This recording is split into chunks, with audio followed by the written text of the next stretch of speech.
All right. Local work group meetings are a requirement for all NRCS offices to do every year.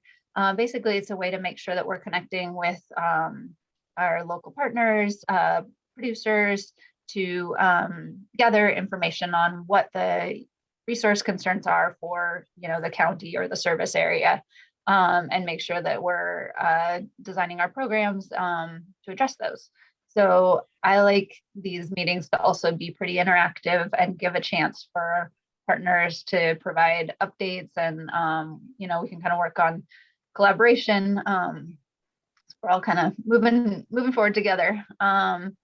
And specifically today, I'm going to be collecting some information from you all on updating our long-range plan for the next 5 years for our service area, and then talking about ideas for a new funding strategy for the next several years. And so we'll get into that in a minute. Here's our agenda for today. I sent this out in the email earlier this week, and I think Mariella or someone can pop it in the chat too if you want to look at that. But we're going to have an update from Brittany Mills with the ODA on Ag Channel Maintenance Program to start us off.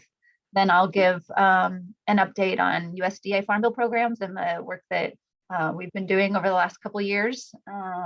Then we'll go over to Seth Mead with the Siuslaw Watershed Soil and Water Conservation District for an update on their programs and priority areas. Take a quick break, and then we'll dive into round robin for partner updates. And that's a chance for everyone to kind of give quick updates on your top priorities and projects that you're working on or planning. And then we will, I will do another quick overview of our strategic approach to conservation and what that means for planning a new conservation implementation strategy in our area. And then we've got a few polls, which hopefully will work this time to gather some of your input on those priority areas. And we should have a chance for a discussion about that. And we'll do a wrap up and next steps and try to get out of here by 5 o'clock. With that, I will stop sharing my screen and turn it over to Brittany.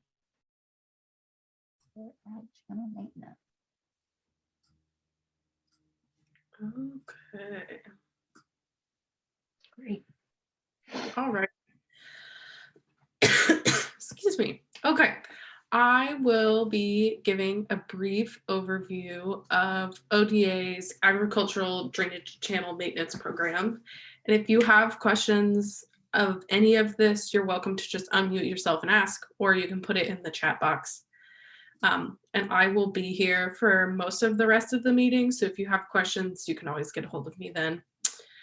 And I'll put my contact info in the chat box.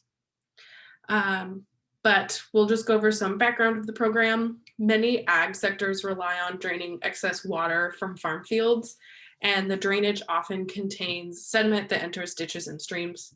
So keeping the drainage system working correctly requires active maintenance, much of which is regulated. However, in the past, permits have been expensive and complicated, so work either hadn't been done or it had been done, but it was done illegally, with the potential to harm water quality and aquatic habitat.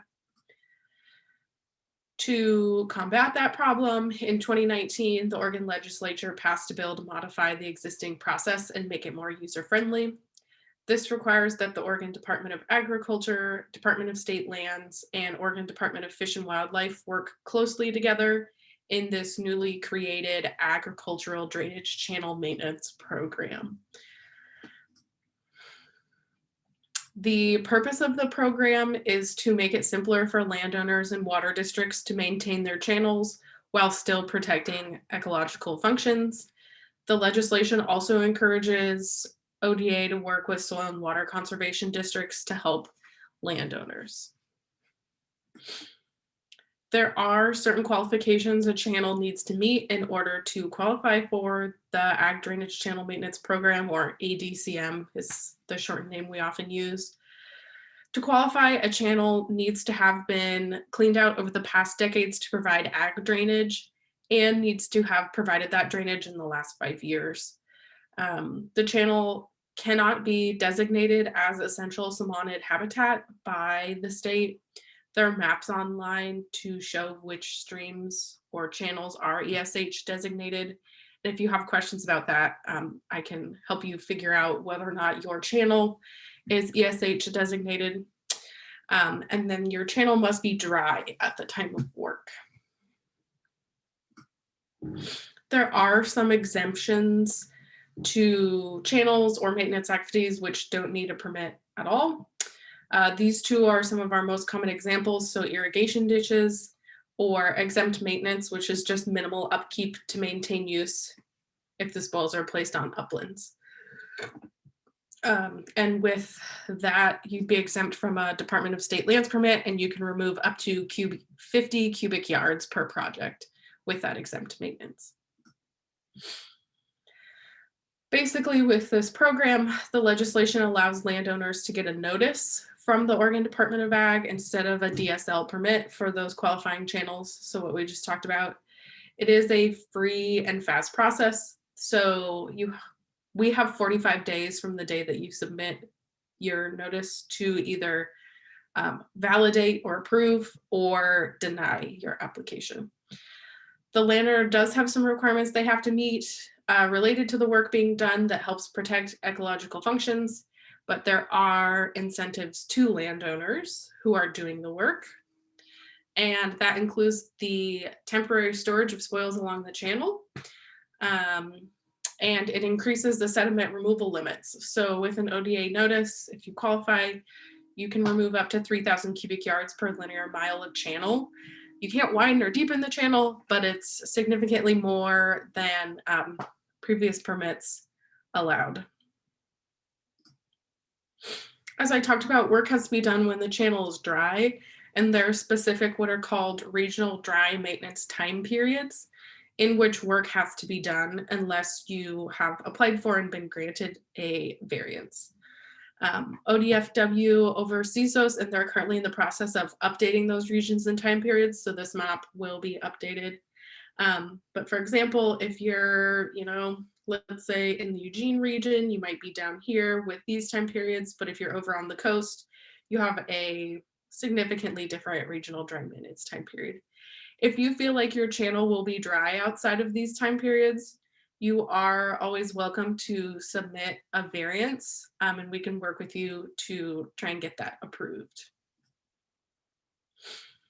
The process of receiving a validated notice involves all three agencies. So ODA receives the notice, and we work with ODFW to provide any additional conditions to put on the work if any need to be placed there. If there's a disagreement between the two agencies, then Department of State Lands has the final say. The process may include on-site visits to decide on any conditions. There will most likely be an audit after the work is done, and we may come out to respond to complaints if that's something that comes up. We do try to gain compliance without resorting to enforcement, and if enforcement is required, that ultimately falls to DSO. This is just a visualization of what the whole process looks like. So to begin, the 45-day timeline begins when ODA receives the notice, so it would come to me.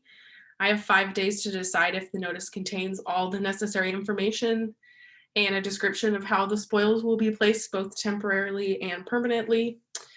Then there are 40 days to determine whether ODA will validate that notice with or without additional conditions. Sometimes there's a site visit done during this process if there's something unique and exciting that we might need to take a look at. But ultimately, if ODA doesn't decide whether the notice is validated or denied within 45 days of receipt, the original notice automatically becomes valid. So there's really strong incentive to get back to folks within that 45-day timeline. Oregon State University has been granted a study legislatively into the impacts of channel maintenance on aquatic life and water quality. It's a 5-year project to establish adaptive management standards, and it relies on volunteer landowners for access to their land. So if you or someone you know who would be interested in participating in this study, you can get in contact with Dr. Guillermo Giannico, and he will be happy to set you up. I've gone out with him a couple times when they do their sampling, and it is actually very fascinating to learn what lives in these ag channels. There's quite, depending on where you go, quite a bit of different fish species that live there. So if it's something that you would find interesting, Dr. Guillermo would be ecstatic to have you participate in the study. We are phasing in the program because it is relatively new, and we're currently focused on the Willamette Valley, and we'll eventually phase it in statewide, but we anticipate the Willamette Valley and the coast will have the majority of the work just because that's where we have more drainage versus, for example, the east side. This is just an update on the status. We have all of our forms and processes ready. So notice forms, variance request, expedited review request, which is if you need to get the work done sooner than that 45-day timeline, and an essential submitted habitat review request. So if your channel, for example, is ESH designated and you would like to have that reviewed, that's also something you can do. And then we also have a manual of best management practices. Forms can be submitted to us in a variety of ways. You can snail mail it to us, you can fax it, you can email it to us. And then once a notice is validated, it's posted on ODA's website, and the location is generalized. So it would be like Yamhill, Oregon, instead of your direct address, wherever the project is going on. There are 5 of us at ODA who work on this program. I'm the main individual who does it, but there are 4 others who spend time on the project. So there is plenty of help if you have questions. We're all happy to help you out. And then this is where you can find more information. Here's our webpage at the very top. It has all the good stuff that I've talked about, and you can find even more information. You can also sign up to receive email updates. We don't send them out super often. It's just when there's something exciting happening with the program. And then you can always reach me at that phone number or the email address if you do have any questions. And on that note, do folks have any questions or need any clarification on the program in general? I don't think anything came in.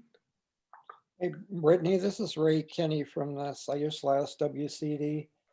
One of my major concerns in conservation is for trying to maximize freshwater mussel conservation. And I suspect that there would be channel maintenance projects that would encounter existing populations.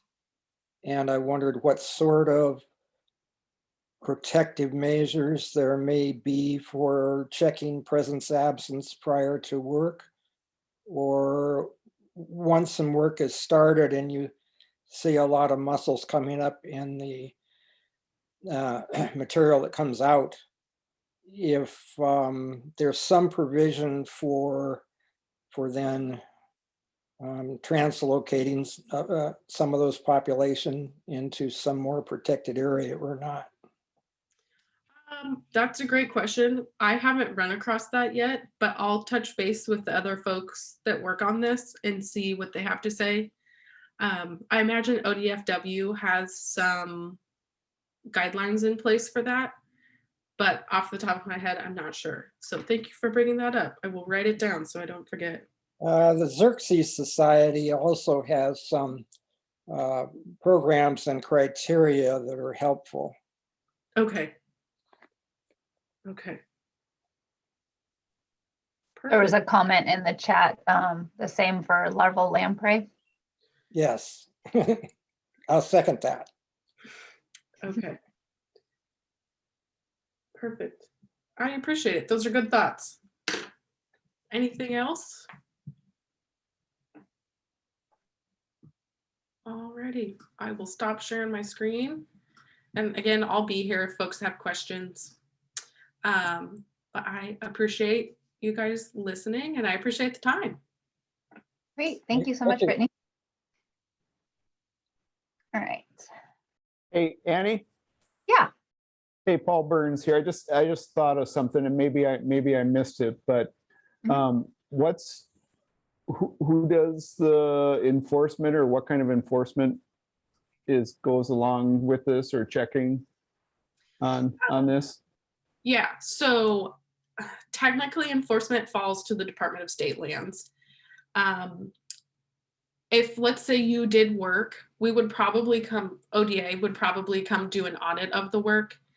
And if there's, like a violation, so for example, if you did work from two sides of the channel, which is something that's not recommended, we might like ask you to remediate any errors that have happened.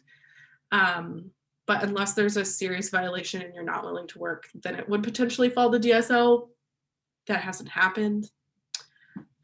So And then a follow-up.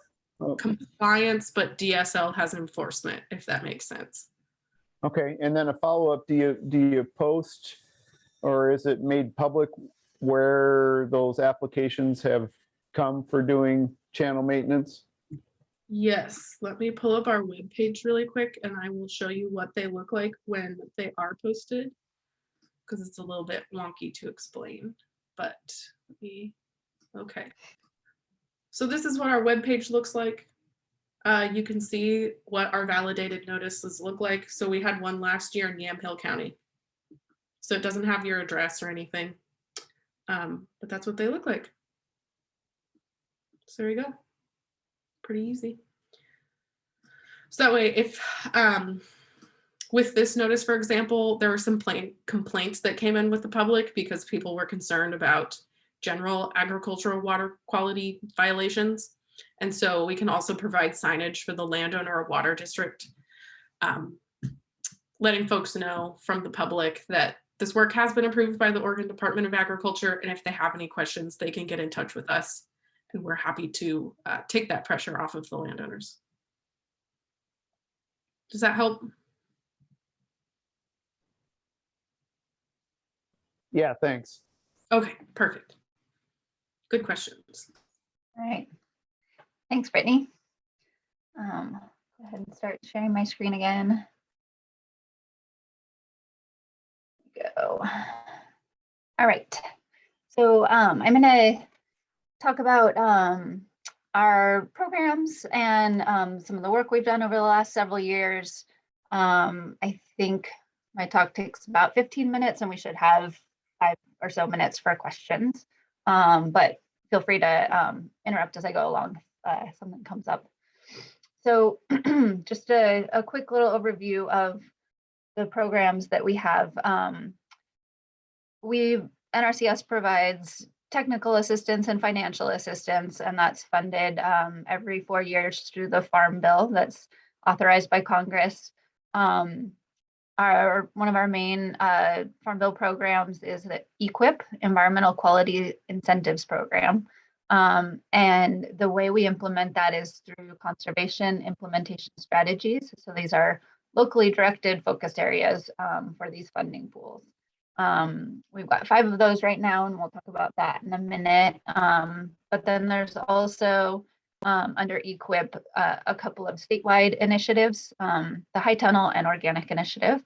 We have a new program, or new last year, EQIP CIC, Conservation Incentive Contract. This was designed as sort of a stepping stone between EQIP and CSP, trying to work with folks who are implementing management practices or enhancements, and then helping with associated practices. So we'll look at that a little bit.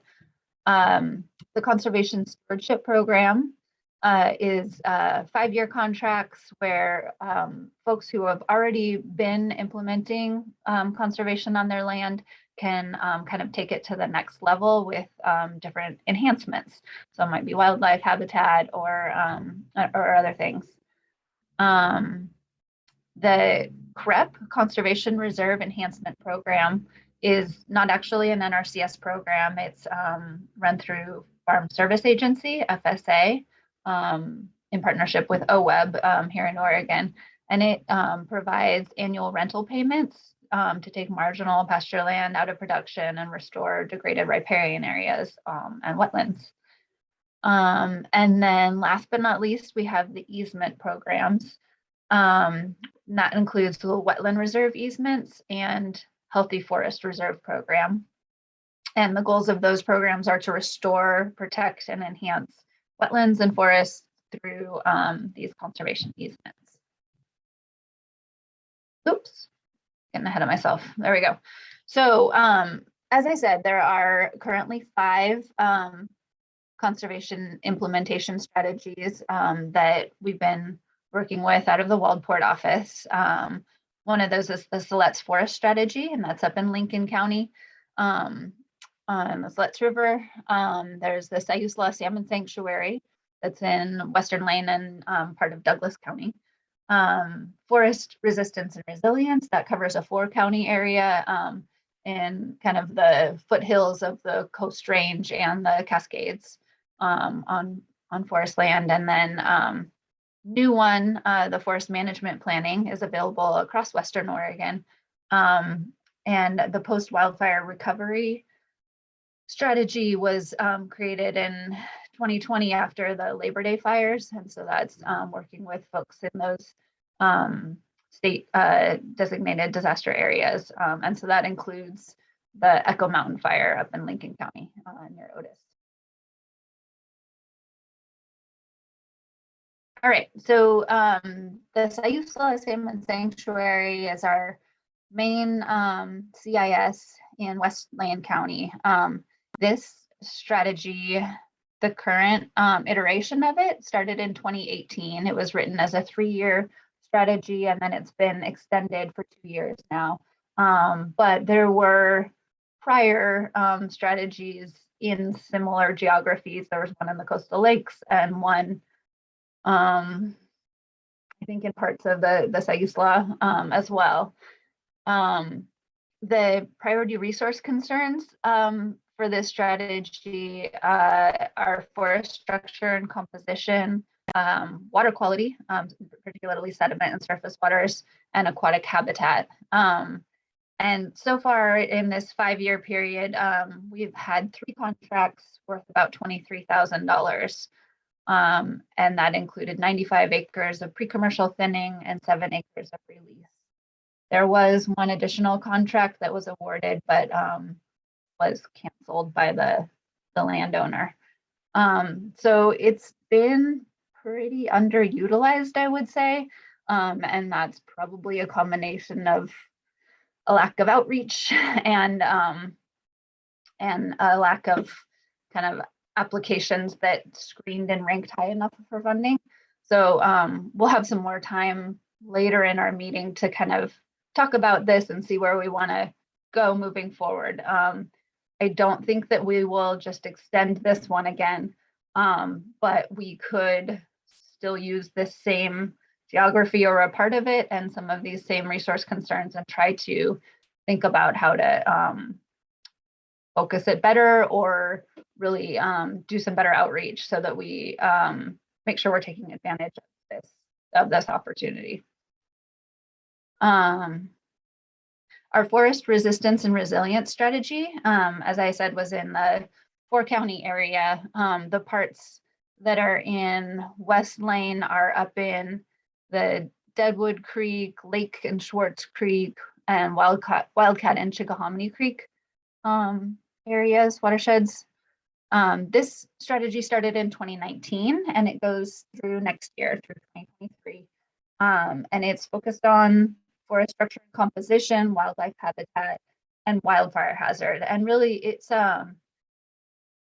trying to look at forest health in a more, a broader perspective. rather than just managing forests, strictly for Doug fir plantations with single age class, single species, not a lot of diversity. These forests are showing a lot of susceptibility now to drought, wildfire, potential pest or disease outbreaks. And so we're trying to manage for more diverse forests that have multiple species, multiple age classes, variable rate thinning, other things like that that can provide higher quality wildlife habitat, reduce that wildfire hazard, and create healthy forests into the future. So, so far we have 3 contracts, and then we've got 2 applications that we should be able to fund in this pool this year. And all totaled, that's a little over $500,000. That covers over 900 acres of thinning and slash treatment, over 600 acres of tree planting. A lot of that is interplanting into existing, Doug fir or not super diverse stands with other species, cedars and hemlock and other things. Then we've also got some riparian planting projects where it's treating invasive species in riparian areas and then planting with appropriate riparian conifers and native shrubs. And there's 100 acres of pollinator seeding. Some of that is along roads, forest roads, and kind of like fire breaks, and then forest openings, kind of pollinator meadows. So the forest management planning was a new strategy this year that was available across Western Oregon. The purpose of this really is that in order for a landowner to get an equip contract with us and implement any kind of forestry practices, they need to have a forest management plan in place.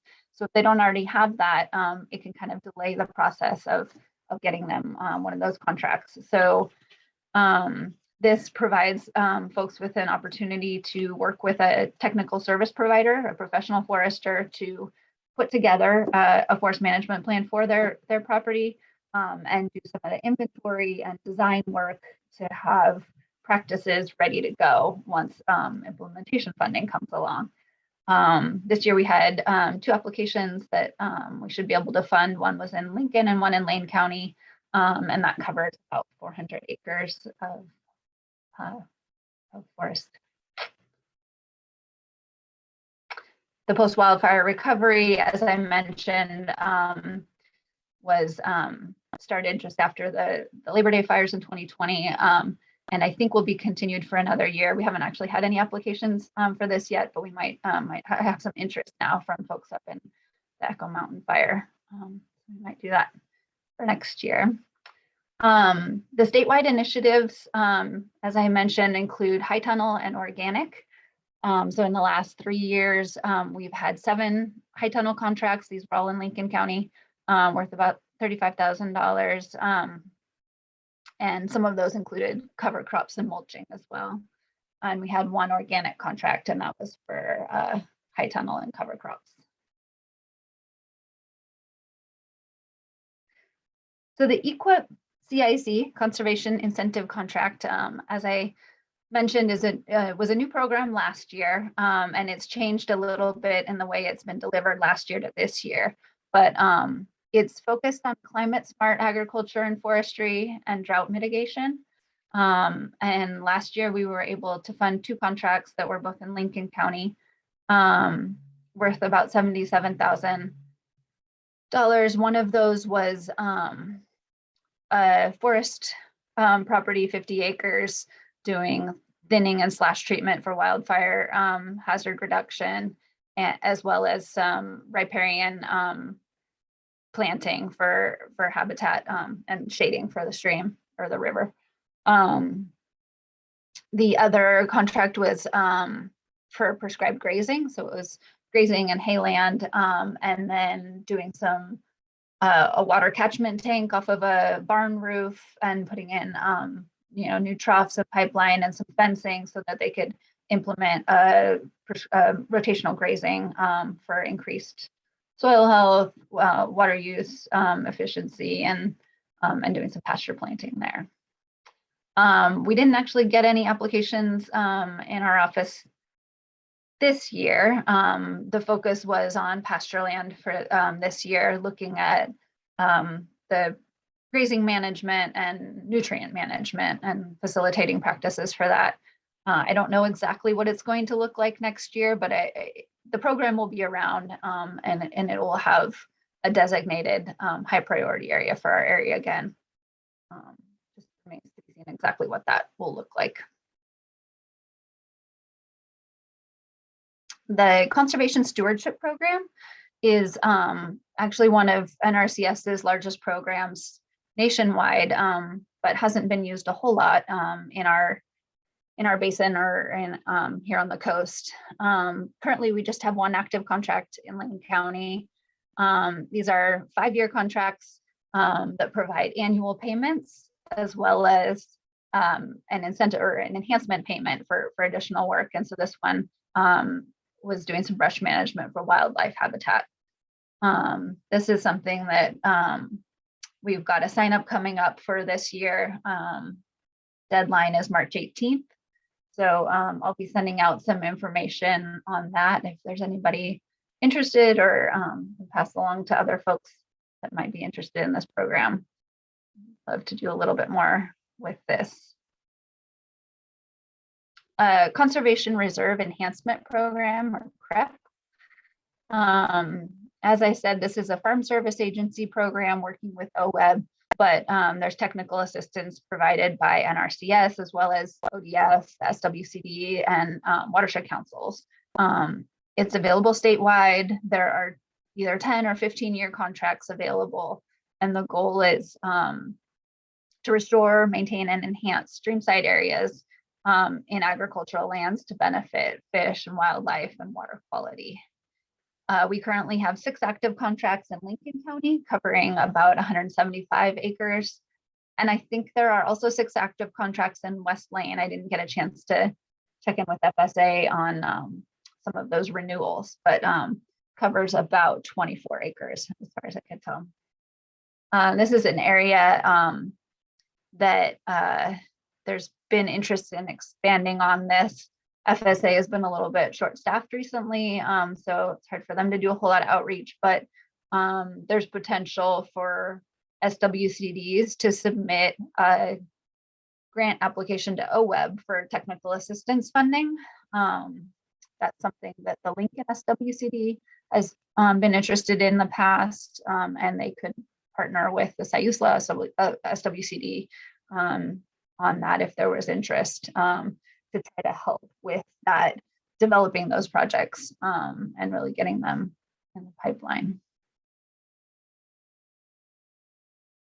And then our last programs are the easement programs. The Healthy Forest Reserve Program is a working lands easement program that's goals are endangered species recovery. It's focused on northern spotted owl habitat here in Oregon, and also carbon sequestration, long-term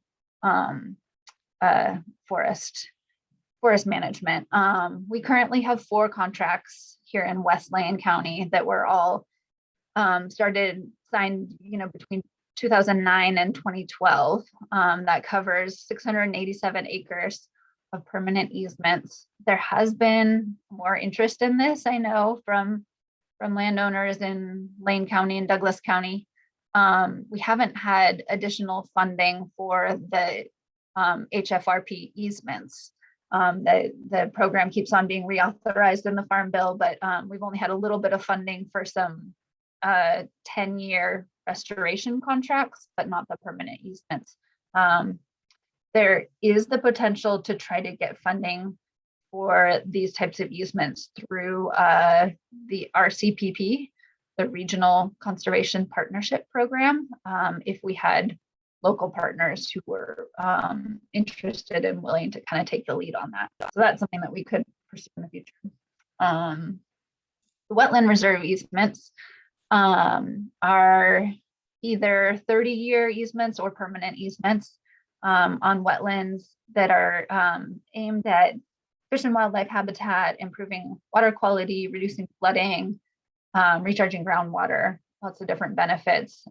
We currently have 2 easements in West Lane County that encompasses 5 different properties, 5 landowners, covering 385 acres of permanent easement, and those are all tidal wetlands. And that is a focus area, I think, for the WRE program in Oregon, kind of moving forward, is to really target some coastal tidal estuaries and wetlands for these easements. So if anybody knows of landowners who might be interested in this, please send them my way and we can get some information and start talking about if this would be a good fit for them. All right, I think that's all I've got. Where we are on time. Are there any questions?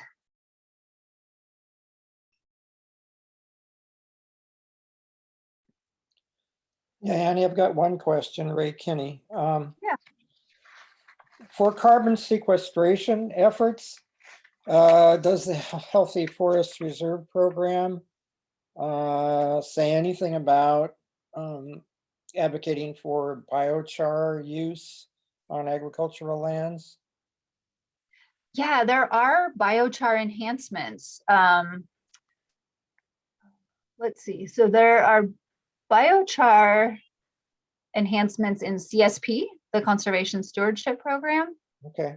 I don't think that's been part of HFRP, Okay. but I They don't just think mentioned it's necessary. carbon sequestration under Mhm. HFRP. So Yeah, I think about they're thinking about standing trees there. I think. I'm sure. Yeah, I'm sure. But yeah, that's definitely a piece of it, and that's something to think about. Yeah, so that can be, that can be a part of the CSP for sure. Good question. Anyone else? Yeah, I'd had a question, Annie, too, on the funding for the CSPs and some of the other programs. Do they have money for this area, or is it going to be competition on a statewide area for for funding sources for your projects? So the CSP, well, maybe Nate, I don't know if you're still on, if you can correct me if I'm wrong about this, but there's a, for the non-industrial private forest land, there's kind of like one zone for that statewide, but I think the way they've broken out the funding and ranking now is by basin. So you wouldn't have to be competing with folks in Eastern Oregon, which I think was a problem in the past in trying to get our CSP applications funded over here. Is that right, Yeah. Nate? Right. Yeah. That we set up. There's 2 specific zones for west of the Cascades. One's for non-industrial private forest. The other is kind of for the rest of the agricultural type lands. Okay, good. Yeah. Annie, Any other? Ray Kinney, one more question. Under the Sayusla Salmon Sanctuary water quality issues, it just says sediment. And I assume that that's likely assuming that most of the work is being done on quantity of sediment. And I would just like to add that I think it's extremely important that considerations for quality of sediment is really important because of the potential for toxic contaminants being sequestered in depositional areas, especially in the lower areas and the estuary. That's a good point. Yeah.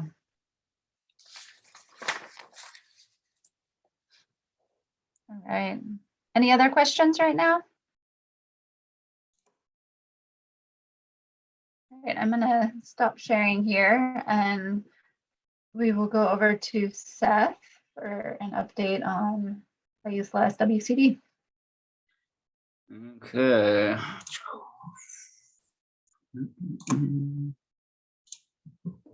You guys see that? No. Not yet. No. You should. A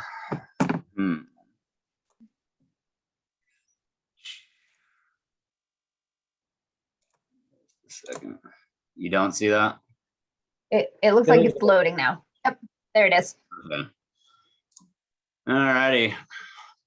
Yeah, I'm just gonna give a brief overview of the district's programs, the same ones we've had for several years now. Some are more active than others, but kind of depends on funding and capacity and whatnot. For those few of you that don't know me, I'm Seth Mead, watershed conservationist for the Siuslaw Soil and Water Conservation District. So yeah, mission real quick: to encourage and promote the responsible stewardship of our natural resources.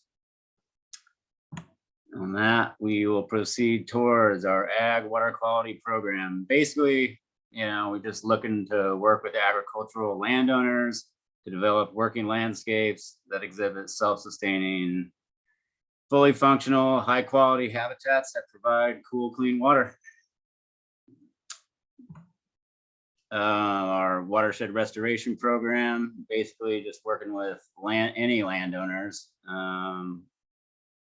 that are interested in process-based restoration. In essence, we look for priority habitats based on a stronghold approach. In essence, you're working with nature instead of against it, and addressing underlying issues instead of just the symptoms. Okay, so floodplain reconnection, that kind of stuff. Our education and outreach program, basically just looking to get our youth and adults, for that matter, outside and experiencing the wonders of nature in hope of fostering, land stewardship ethic. Okay. And then our noxious weed control program, pretty site specific, just assisting landowners in developing approaches to control whatever exotics they have on site or within their adjacent land. Something like knotweed, you got to deal with everybody around you. So in essence, just being strategic with our efforts, focusing on target species, and where the situation's right, early detection, rapid response.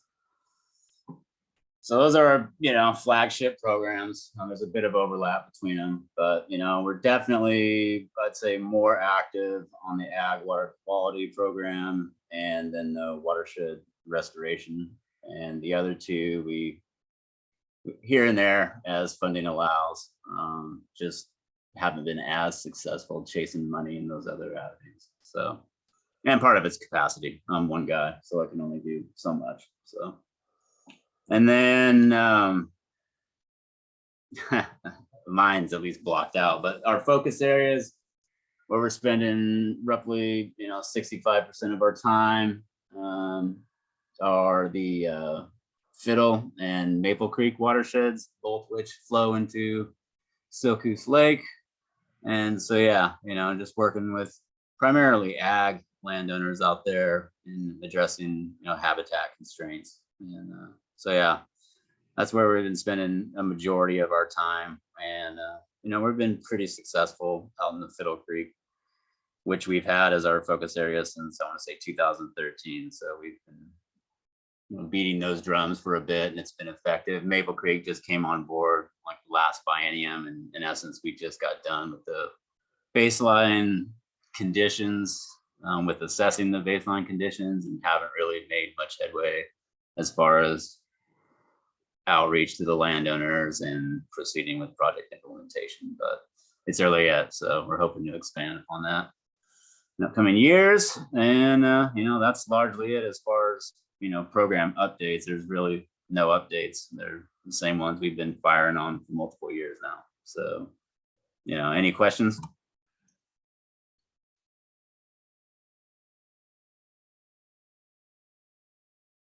I'm hearing none, so I'll go ahead and stop sharing my screen and kick it back over. Great. Thanks, Seth. Mm-hmm. Let's see where we are on our agenda here. All right, I think we are running just a little ahead of schedule now. But we will take just a quick break, get up and stretch and grab water or whatever you need. See, I've got 3:51 now, so we'll get started back at 3:56.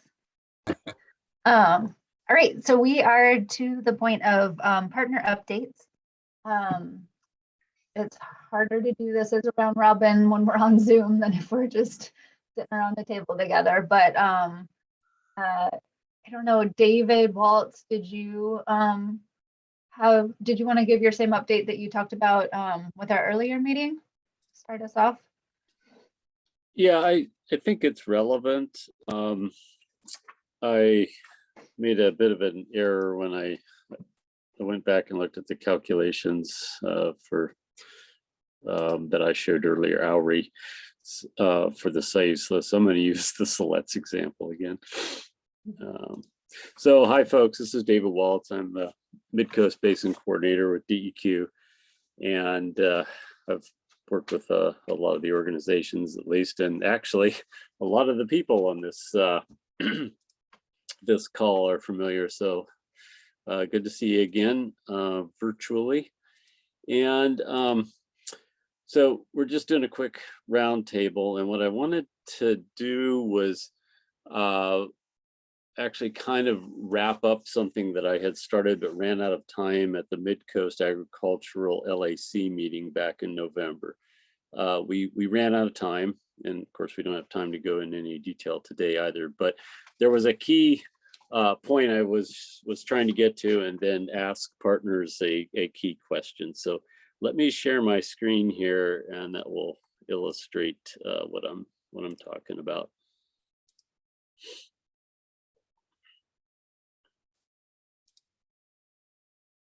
So what DEQ has done over the past decade plus, starting with early attempts at temperature monitoring and shade analysis, we've kind of modified the techniques, and LiDAR became available, which meant reassessment. So anyway, it's for thermal load, for temperature, shade is clearly, or lack thereof, is clearly the key factor. And so a lot of effort's gone into shade analysis, but there's also a lot of efforts gone into trying to understand riparian improvements that have happened, so that we can sort of track improvements, right? We can't monitor water temperature and solar radiation directly all the time, but with remote sensing techniques, shade is kind of key. And then understanding what work has been done on the landscape. So the chart you see is basically the summary of riparian projects reported in the Siletz-Yaquina subbasin through Lowry, so OWEB funded, DEQ funded, and other voluntarily reported projects. So these are only the projects that have been reported and required to be reported. So, but what stands out is that you may not be able to see the horizontal axis very well, but from 2000 to 2003, big push, then a big decrease going forward, and then down to almost, a negligible amount. And then I've got the types of riparian treatments shown here in the legend. The pattern looks the same for the Siussula and the Silkus. Like I said, I just made an error in, they double counted everything, but the pattern looks the same. So my question really for the local partners and NRCS is, does this jive with your understanding of the effort on the landscape to improve riparian condition, and or a lot of projects being done voluntarily that simply aren't being reported? Kind of where are we at, and how can we, I guess, improve our understanding of riparian improvements? So really, I'm throwing it back to the partners for input at this point.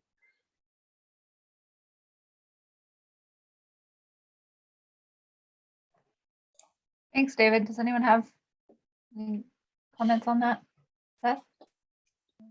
Well, I mean, I'm trying to think. I mean, that doesn't jive with what I've seen on the landscape, especially out Fiddle. So I don't know, like, you know, when you're Maple, that's another story, you know. Well, we've done stuff out there, but really one project. Fiddle, there's been, I don't know, plenty since I started in 2010, and then you had the Forest Service stuff out off of Chacnich. So, and then what the sleds have coming up here shortly. So I don't know, maybe they're just not being reported or whatnot. I know at least half of mine were because they had OWEB money. So I don't know. Yeah, that goes through sometime in 2019. So there may have been some projects you wrapped up since then that have been reported, you know. I just think it's interesting that the pattern is the same north and south, you know, Lincoln County and then in the West Lane. We're gonna look at this in more detail and see if there's, you know, something about, you know, the way we're looking at the data that just isn't representative. But, you know, I sort of suspected that, you know, certainly on private forest land, it's well known that the industrial timber owners and probably non-industrial timber owners don't report things like, okay, we left a wider riparian zone. It's not worth their time to go into Owery and fill out, you know, the data and report that, although they would get some credit for doing that. Yeah, actually, that you bring that up, everything I've done up there, none of it's been reported, but everything on Main Stem Fiddle has, because yeah, OWEB didn't fund anything up there. It's all been federal stuff. So I guess that's went by the wayside, but still, that wouldn't change your numbers too much. But yeah, interesting. Okay, thanks.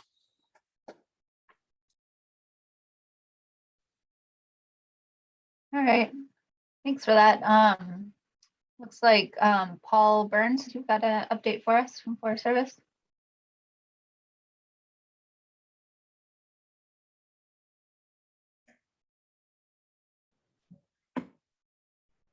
Yeah, sorry, I was had another call I was dealing with. Mhm. But so Forest Service, kind of give you an update of what we've been up to and where we're going. As far as like big project wise for our commercial thing and kind of landscape proposals and stuff, we're working down in the Smith River, North Fork of the Smith River area for setting up our commercial thinning projects and road decommissionings and culvert replacements.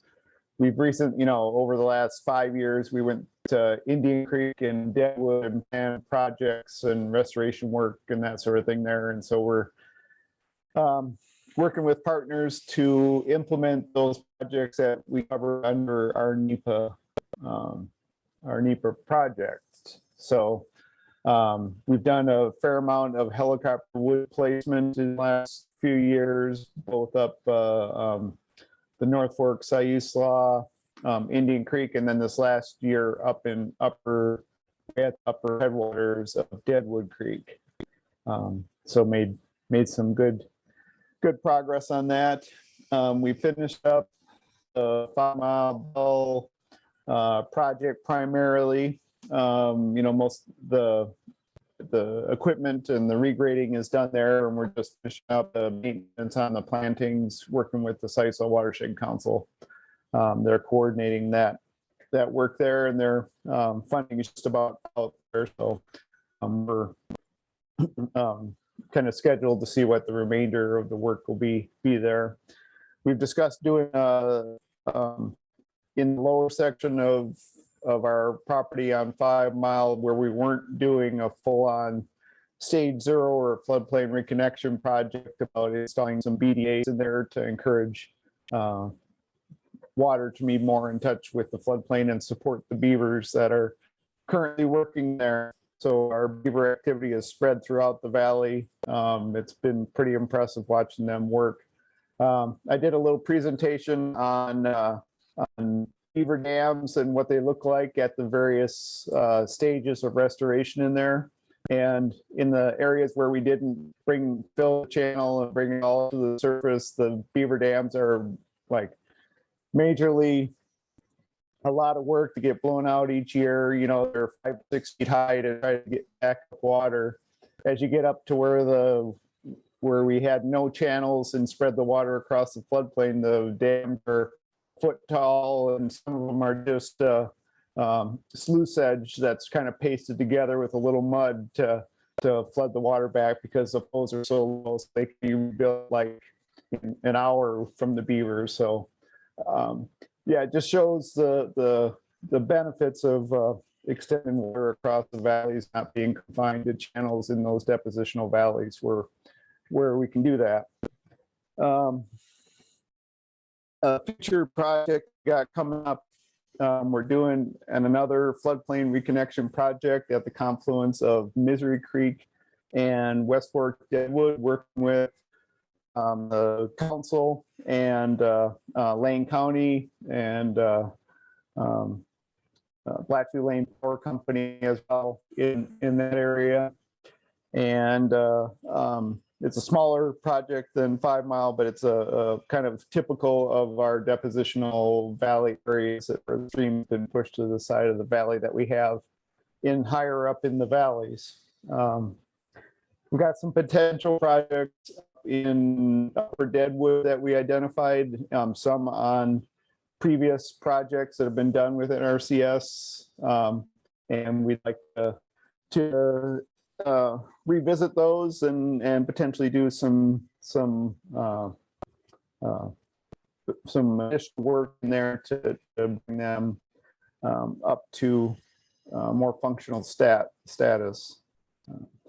And I know Seth has been working a little bit with us in those projects. Let's see.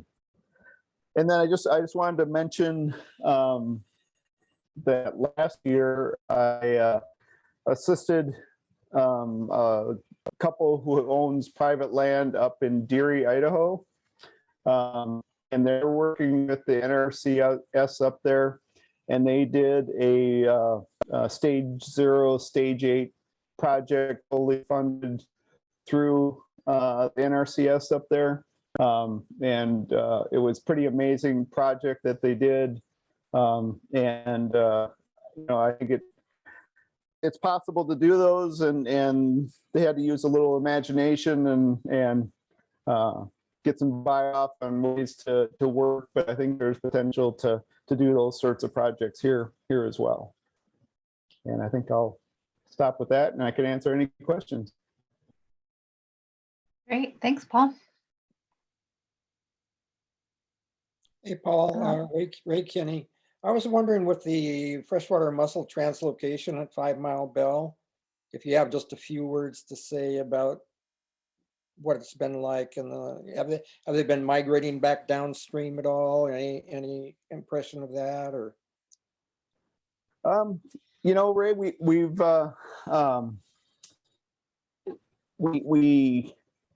haven't noticed them going back into those areas yet, but we haven't really looked that closely yet either, because the water, you know, is kind of spread throughout. In the areas in the lower part of the valley where we left the channel and we relocated a bunch of critters down there, we know that there's still huge populations down in there. They're looking pretty good. We did have a place where the beavers came in and they blocked up one of the sections of channel that we had left out there, and they pushed the water out across the floodplain, and it lowered the level so much in the main channel that it made the mussels vulnerable, and the otters got in there and pretty much wiped out a whole reach of the stream where the mussels were. So that was an unfortunate thing. It was good good for the beavers to be able to do that, but it made a portion of the population vulnerable of the mussels. So Yeah, so it goes. yeah. So yeah, we're that's one of the things we're been looking for, kind of checking out some of those areas where the habitat's established enough and see if we get mussels reestablishing in there. We do think they'll get there eventually, but we haven't Gotcha. we haven't really checked that much for them. Okay, great. Thanks. Thanks, Paul. Margaret, you have an update for us?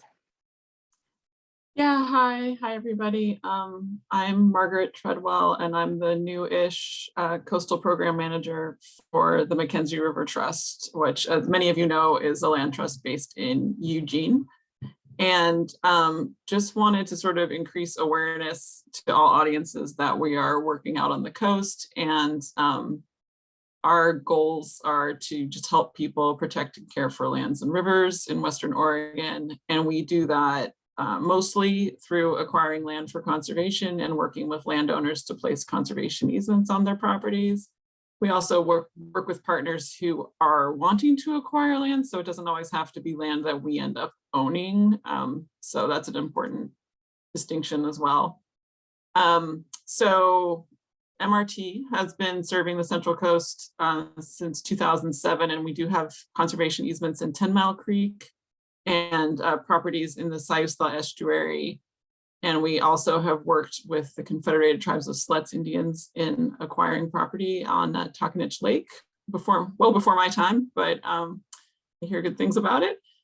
And since in 2019, we committed to stretching our service area up to Lincoln City, and I was hired last year, and we opened an office in Newport in 2021. So in terms of announcements, I would just say that we are still in the design phases of restoration on a couple of our properties in the Siuslaw Estuary. And we are working very closely with Siuslaw Watershed Council and with CT Clusie on those. And those partnerships are really essential for our work in Western Lane County. And so I just want to make sure everyone knows that that is how we work locally, definitely with partners. And we really value these relationships and having the conservation efforts be community driven. And I also wanted to mention that we are very fortunate that Eli Tome, who's the former executive director of the Siuslaw Watershed Council, recently joined RT as our executive director. So having him on board really provides us with really great history, experience, and connections in the Siuslaw, which is extremely helpful to me personally and really supports our coast program. So I'm very excited about that. He's been on board a couple months now. So that is about it. But if anyone wants to contact me, I'll put my email in the chat. Thanks. Great, thanks, Margaret. Let's see, Mike Kennedy. Hi, Mike Kennedy with the Siletz Tribe, and tagging off of Margaret's information, that particular property that MRT helped us acquire, we call it our salamander property. It's at the very end of 5 Mile Creek, just before you hit the Taconich Lake. We're working right now to figure out just what kind of work we're going to do on that property, and what is feasible and what we want to do. So that'll be coming down the pike here not too long from now. And then other things that we're hoping to do probably, say, in the next 5 years or so on the rest of our Taconich property would be some more pre-commercial thinning in those various areas there, and other projects in that area. So that's pretty much all I had. Great, thanks, Mike. Does anybody else have updates that they'd like to provide in this section?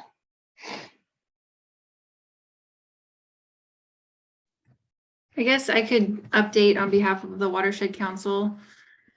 I think most of you probably know already what our priorities here are, but I think one thing that could be worthwhile to mention just right now in this meeting is the Siuslaw Coho partnership. And our partnership is currently sort of reinvigorating a lot of the work that we had started doing several years ago, including kind of updating and coordinating our work plan, and also kind of solidifying our monitoring and acquisitions plans for our MOU.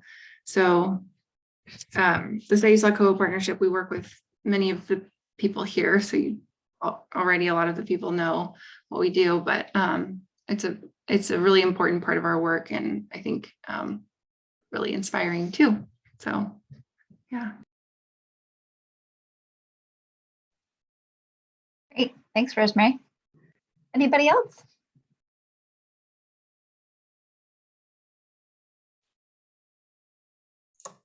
I could give a quick, just whatever brief update on what we have going on project wise, I guess. You know, so this upcoming year into next year, we're, you know, wrapping up the floodplain restoration we have up the North Fork at the confluence of McLeod. We'll be doing our final wave of planting up there this spring.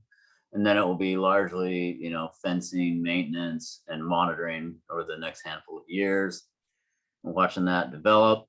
And then we will be implementing the second phase of riparian and in-stream treatments at Bear Creek, which is within our Fiddle Creek focus area. And we're actively pursuing funds for just basically to extend those treatments further downstream. And the other one we're implementing this fall is upper 10 mile on the Worthy Garden Club in Audubon pieces. We'll be working with the Forest Service to fly some large wood into a mile of stream and plant about 15 acres of riparian / uplands. And then we also have next year another floodplain restoration in the Bernhardt Creek watershed, which is largely just the tidal reach. It's a little trib called Hanson Creek. So we'll be doing that one as well. And so, yeah, largely the same prism I was talking about earlier, you know, largely riparian, in-stream, and floodplain treatments. So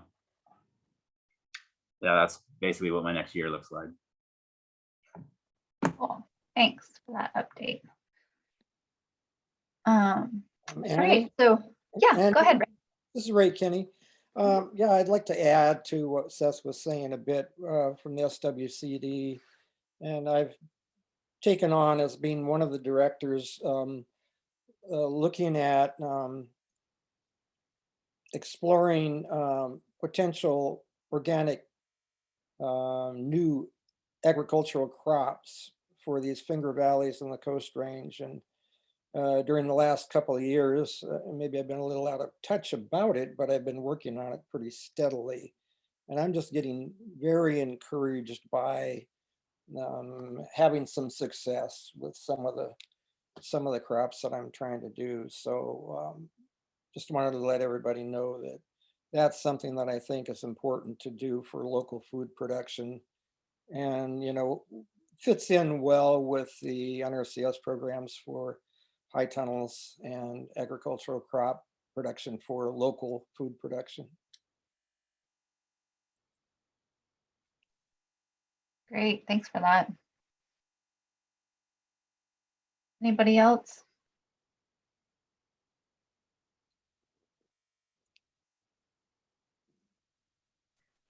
All right, well, go ahead and get into the next part of our discussion here. I'm gonna share my screen again real quickly. Just to sort of talk about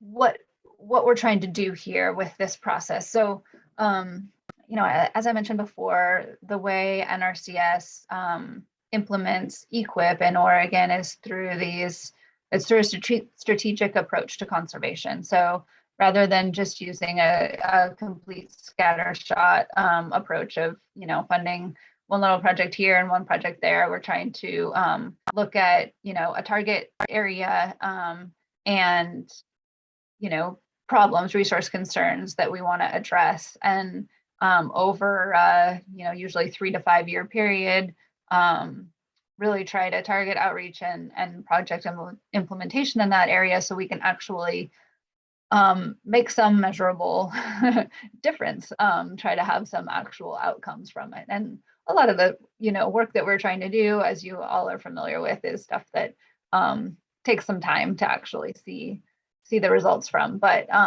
having this targeted approach, it makes a better use of our money and effort. And the way that works best is, working with you all, working with capitalizing on momentum from partners. So when we talk about developing a new conservation implementation strategy, or kind of revising, updating the one that we have to think about where NRCS fits into the picture. So there may be priority geographies and priority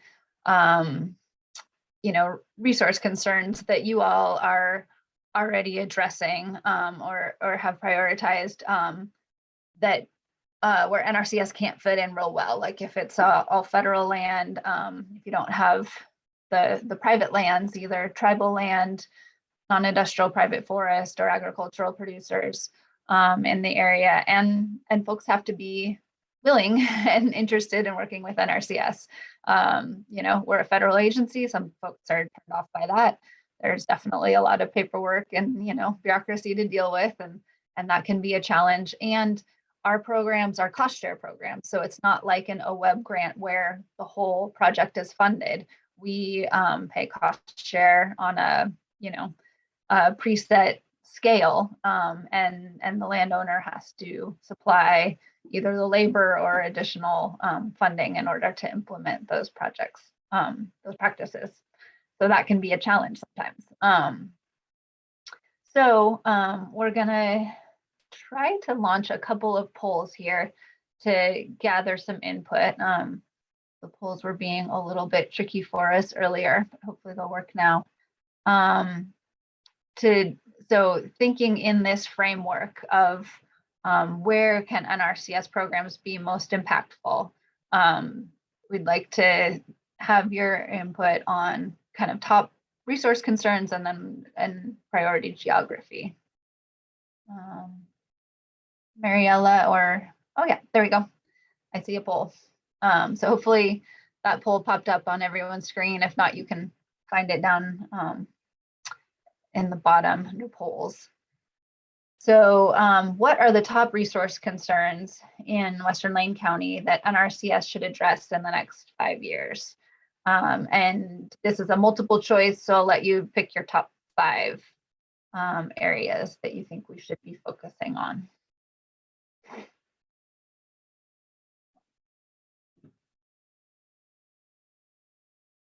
Let me know if there's any questions about what these things refer to. Some of it is kind of, following our way of talking about things, which may not be super understandable. The same as the way other folks are talking about them. Go ahead and hit submit when you're done. It looks like we've got probably everybody had a chance to enter their answers there. So we can go ahead and end that poll. So not surprisingly, aquatic habitat, fish habitat and temperature are right up there at top, along with water quality, including sediment, nutrients, and pathogens. And then followed closely by water quantity, forest health and resilience and water quantity. So that's some of the areas that we have been focusing on in our current CISs. Looks like it probably is going to be continuing to be a priority in the area. All right, let's go to our next poll.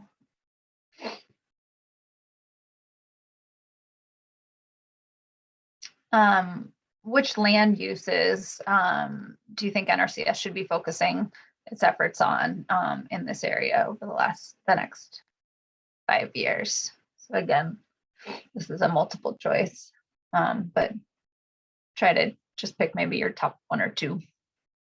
The farmstead and associated ag lands, that's kind of a weird NRCS speak for parts of property that aren't in active agricultural production or forest production, but it could be like riparian areas or non-production areas that are associated with those private forest or ag lands.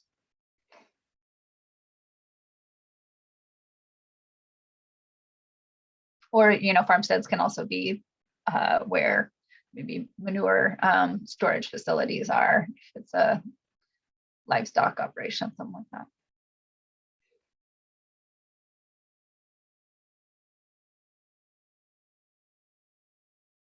All right, looks like we've got all of our answers in there. So forest is right up there on top. Okay. Followed closely by pasture hay and farmstead. And then this next question, I don't know how easy it's going to be to pick, but I tried to break out the different sub basins to look at where geographically we might try to focus. Annie, so for this one, it appears we are getting that error message and I'm Oh, not no. able to launch. Okay. Shoot. Okay. Let me see. Close this out. I do have. This was just a map from the Sayusla co-partnerships FIP application. That. Oh, there it goes. Yep. Looks like it popped up. Okay, so these are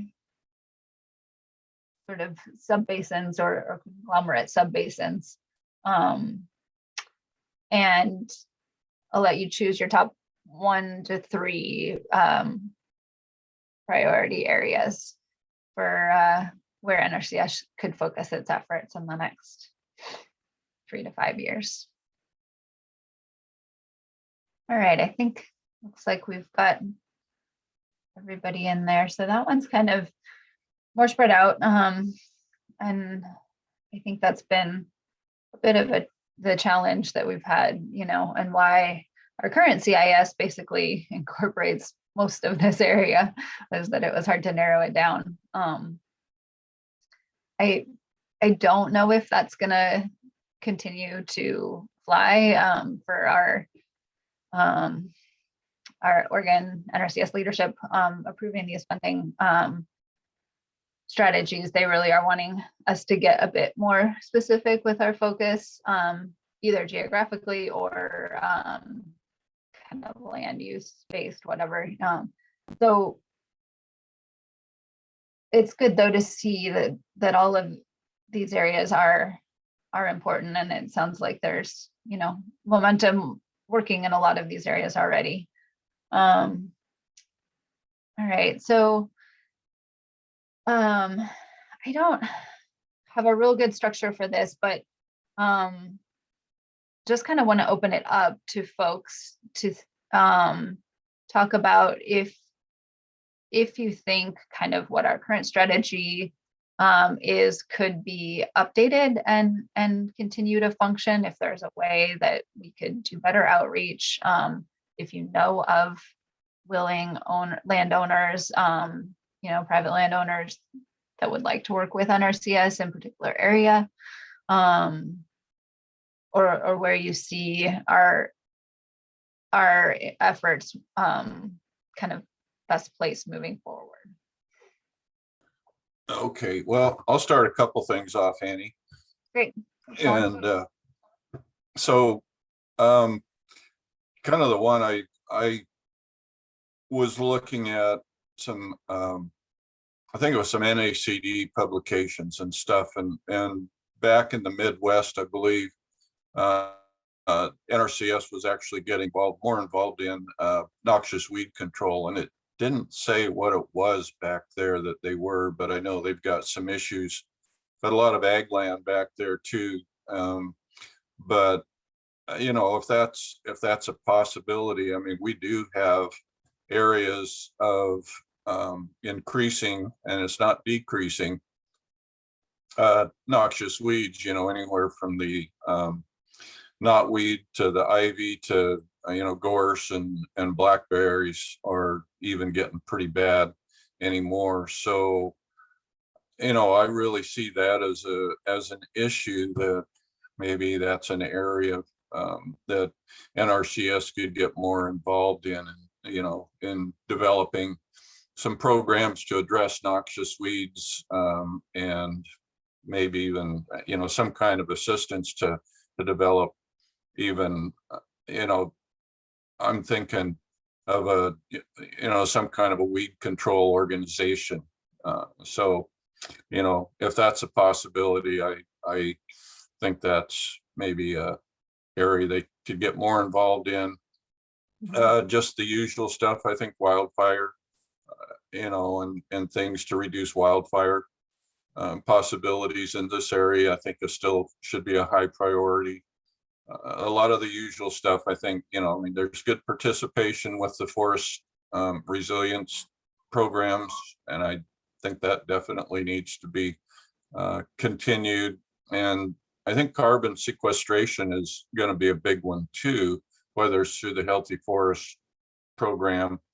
But it's going to have to be the problem, it's not funded, and it's going to have to be something that makes it worthwhile for the landowner to do, because, right now you see timber prices. If the price of timber goes up, it's going to be real hard for landowners not to want to take advantage of that. So there's going to have to be some pretty decent incentives, whether it's outreach, education or something like that, for what the benefits are of maintaining mature stands or creating mature stands of timber. Anyway, that's my 4 cents worth, I guess. Thanks. Hey, Annie, I might add 2 cents worth. I think that local landowners would be encouraged to participate in some of the conservation efforts, maybe drawing more people in outreach wise, with a little more emphasis on programs that would encourage local food production. I think that's a big opportunity to draw more landowners in. If they could see some of these pasture land, many of these pasture lands up here, especially in the Finger Valleys, higher up, are amenable to small crop productions. And if you can hold a high value crop that grows well, people can see enough income coming in from some of that, quite likely to be enticing, because they could pay their taxes and have maybe farm deferral where they don't now. And, I just think an emphasis on that could be a great outreach effort. That's a good point. Thanks, Trey.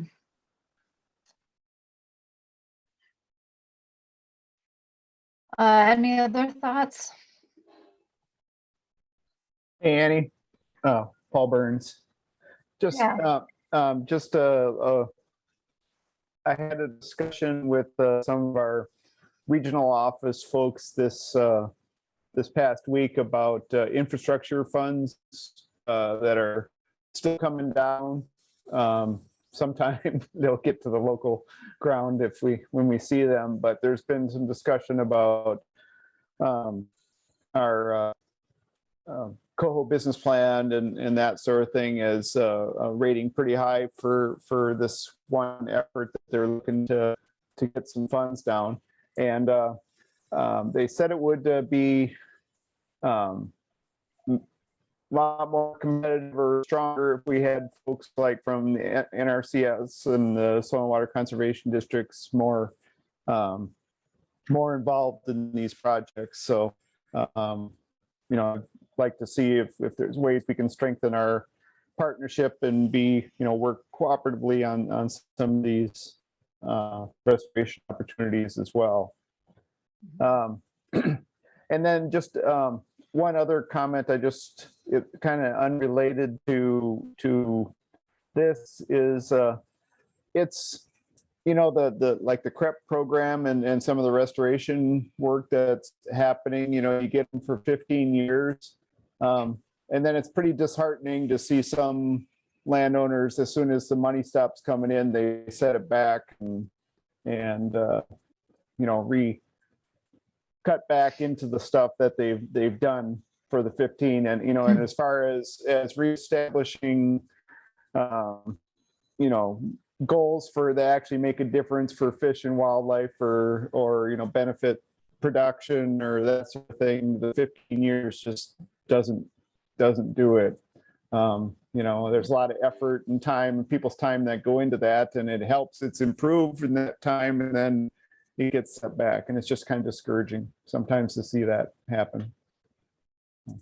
I'll get off my soapbox.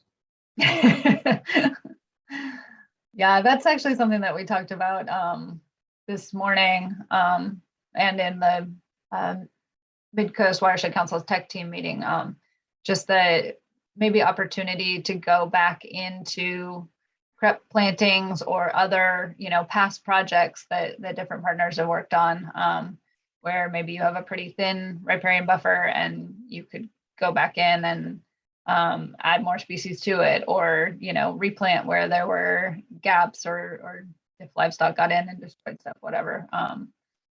That's, yeah, kind of an opportunity. There's not a lot about you can do about folks just going in and cutting it all down, but unfortunately, just education, I guess. Dave. Yeah, I think speaking for the forest interests, climate change is probably our #1 concern. We got to get out of that direction and start moving the other way. So forestry for me, and I think for a lot of folks, is critical. But I think there are some questions, problems with the thinning incentives for a lot of landowners. I've run into them myself. The incentives need to be there to solve some of the distinctive problems that come with thinning older wood on inaccessible areas. Most people don't have the infrastructure to take out wood, get it on a landing and get it to a mill. So your option is to put these sizable marketable trees on the ground, and understanding the value of this wood as carbon on the ground for wildlife, for moisture retention in soils, and for soil health, that has to be incentivized. You have to recognize that people can take an alternative, put the trees down, and allow them to function towards a healthy long-term stand. At this point, most landowners can't do that. Particularly if you have small acreage, it doesn't pay to bring in the equipment in the first place. I'm working with the Lane County Climate Advisory Committee, and one of the discussions is getting communities together so that small woodland owners can actually bring in a single contractor to do some of the work, so that instead of the impossibility of 5 acre thin, you may have 30 acres, bringing someone with the appropriate equipment in to do that work and make it work. But anyway, I could go on forever. But I think there has to be a very directed discussion on how we get around these problems with small woodland owners to really make them excited to come on board and make it work. You know, in some cases, I can get logs out and thinning and they go to the market. I can get paid for that. So I shouldn't worry about how much I'm getting paid from NRCS. But for other areas, I've just left the wood on the ground and there's no other way out. I lose on that one. So I think there's got to be a really big discussion on changing some of these, the way we look at forest land thinning, whether it's for health or fuel reduction. And I think, you know, when I look at prioritized sub-basins, I was the guy who pushed the button on Wildcat. And that's because I live there. And, you know, you're lucky if you can pull people on board. We had 4 people interested in the program. And I think myself and only one other landowner brought it to the signing of the contract. But you got to take them where they're available. It can't just be, you know, we're only going to look at Knowles Creek. If there are opportunities to get landowners on board anywhere, forests are that important. Yeah. So I hope that discussion just keeps going and we can really do some problem solving there. Mhm. Yeah, and I think that's really like probably where we want to start is where you've already got momentum, either, landowners that are already interested and engaged, or, talking about it, at least working with the Watershed Council or SWCD or whoever. And that's a really good stepping stone for us being able to work with folks.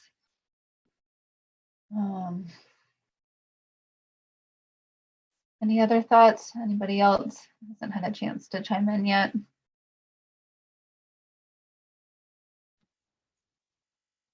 Well, another big concern I've got, Annie, is as far as the forest goes, I would like to see more diversity, especially with species that maybe can tolerate more drought, more temperature,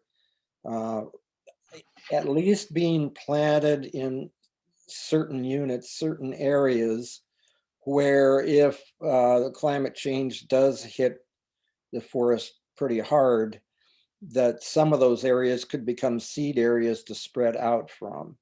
And I think it's important also to consider some of the other species that were here before timber extraction got so prevalent, like the yew wood and chinkapin, and some of the other species that were here for millennia or whatever. May be good to have for forest diversity development in the future, just spreading out from areas where they might be established now experimentally. Yeah, that's a good point.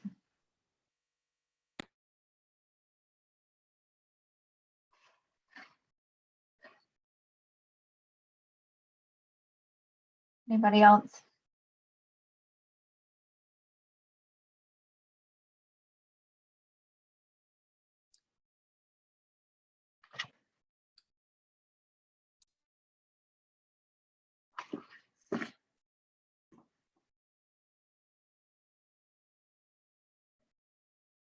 All right, well, thank you for all of these. Oh, looks like Johnny is just joining us. We'll wait and see what he's got to say. Hi, Johnny, welcome. Oh.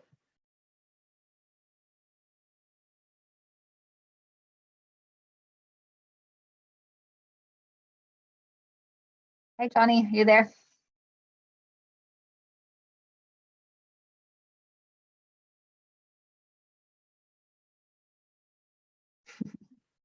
Connecting.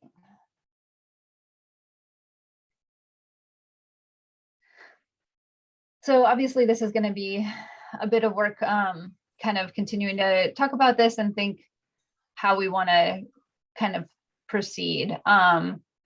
Unfortunately, we've got a bit of a tight timeline.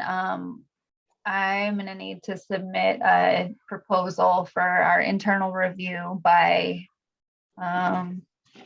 March 25th.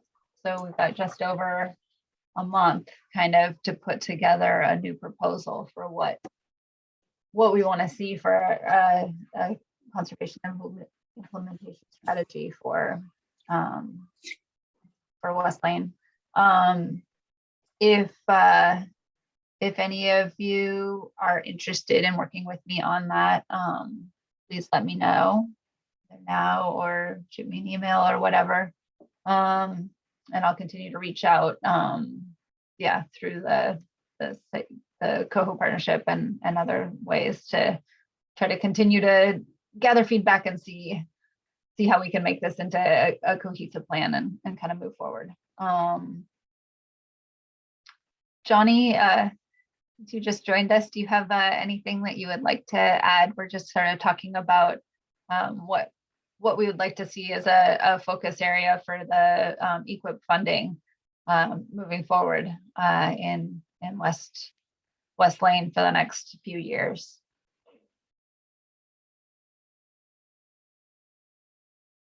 Looks like he's still muted. Yeah, I'm still trying to catch up with a lot of these things, and I'm sorry I missed most of the meetings, but I will look forward to the minutes and to more catch up, Okay. Okay. Great. So I think that's really it for now. I have a slide with my contact info. I think most of you probably have it already, but I can just put that up there. So yeah, please give me a call or shoot me an email or whatever, and we can work on this moving forward, trying to put together a proposal for what we'd like to see NRCS working on for the next few years. Thanks so much for your time. I know this was hard on a late meeting at the end of the day, but I think we had some good discussion, and I really appreciate your time and feedback.